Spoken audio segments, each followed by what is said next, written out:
Pero ito mga ka-RSP, at dahil ngayong araw ay Wednesday Pets Day, kilalanin natin ang adorable and intelligent cat breed na bibida sa ating ngayong umaga.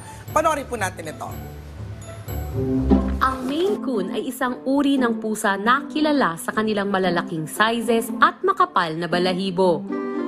Sila din ay kadalasan na tinatawag na dogs of the cat world dahil sa kanilang malambing at malumanay na personalidad. At hindi lamang sila simpleng mga pusa. Karamihan sa kanila ay may natatanging galing sa paglangoy dahil sa kanilang semi-water resistant fur.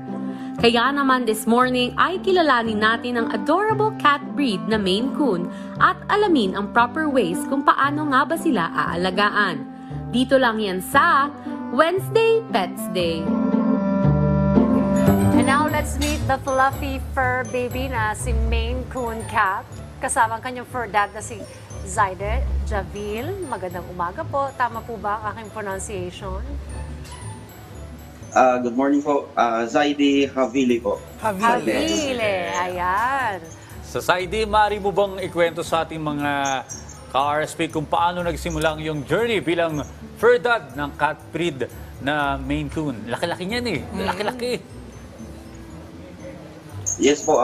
Actually po, before sa lumang bahay namin po, meron na talaga kami mga pusa. Post-pin pa lang dati yun. Okay. And then lumipat po kami ng bahay and then hindi po namin sila nadala. So, but we have a lot of dogs, mga golden retrievers and Great Dane. And then one time na we lost one of our dog and then nalungkot sa family and then I decided to have our first Persian cats. And then, because I have a giant dog like Great Dane, sabi ko, why not, I will have also a giant cat. And then, I finally meet a reputable breeder na Russian na I had my first Maine Coon sa kanila. And then, after that, I decided as well to import more female Maine Coon sa Russia. And then, tuloy-tuloy na din yun ng kuha ko ng mga Maine Coon cat at saka ibang mga breed ng mga pusa. In fairness talaga nag-set up ka ng kanilang lugar kung saan sila pwede maglaro at magkulitan. Pero we all know na iba-iba ang personality ng mga pusa. Ano ba yung traits na kakaiba sa mga alaga mo Maine Coon cat compared sa ibang mga breed ng cats?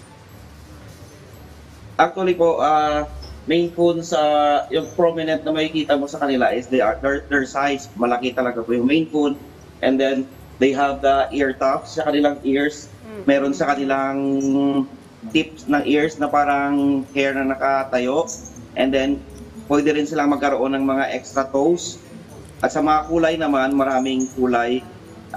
Yung Maine Coon, almost lahat sa kanila doon is makikita. And then, maliban doon is yung Maine Coons are mahilig sa mga tubig. They love to play sa water and then yung Maine Coons din they have this specific facial expression na parang human-like yung sinasabi nila. And then yung Maine Coon po, isa sa mga breed na kalmado and then they can play around with kids.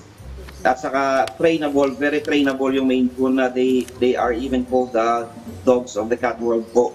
Saka I set up a house sa kanila because I wanted to separate the males and females po. So saka yun, nandito po ako sa mga females na house ng mga cats. At saka iba't ibang breed, meron mga ibang klaseng maliban din sa Maine Coons. So that I don't want to have them mated if it's not planned po. Kaya that's the reason why po. Okay, yung nakikita namin ngayon, British short hair yung nasa likuran mo, tama? It's a British hair po. Okay, British short hair. Okay, And, nasan some of ngayon, the Maine Coons nasan are- si Maine Coon at saka ano yung name niya? Anong pangalan ng Maine Coon? Pwede mo ba siyang buhatin? Gusto ko siya makausap, kung pwede lang. Ako nakakausap sa'yo, Audrey. Ayun! Ayun. This is Ako, sabi mo na, a Audrey. female Maine Coon. She is a Charlotte. Si Charlotte. Actually, the size of the female, hindi naman yung kanilang tip of ears. They have like this type of hair and then they have a square jaw.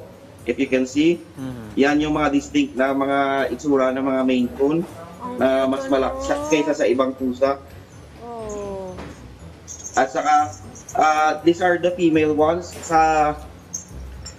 Yung isa pa this is also Peach. This is female Maine Coon. She's from Russia as well.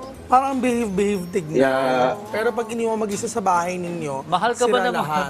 mahal ka ba ng mga pusa mo? Oo naman, definitely. Kasi ako yung pusa ko, pag after kumain, parang wala nang pakialam sa akin eh.